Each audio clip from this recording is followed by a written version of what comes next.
Ultra sound کے ذریعے یہ بات معلوم کروانا کہ لڑکا ہے یا لڑکی جائز ہے یا نہیں۔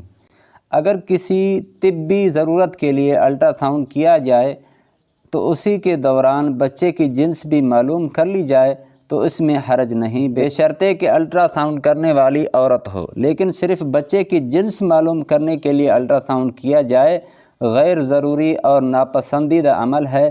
بچے کی جو بھی جنس ہو وہ دنیا میں آ کر ہی معلوم ہو جائے گا۔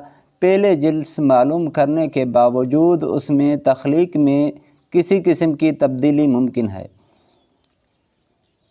اس بیکار عمل سے اجتناب کرنا چاہیے۔ اس کے ساتھ ساتھ الٹرا ساؤنڈ کرانے کے لیے خاتون کو اپنا سطر کھولنا پڑتا ہے اور ضرورت شدیدہ کے بغیر کسی کے سامنے سطر کھولنا از روئے شرع جائز نہیں ہے۔ لہذا بچے کی جنس معلوم کرنے کے لیے خاص طور پر الٹرا ساؤنڈ کرانے کی اجازت نہیں۔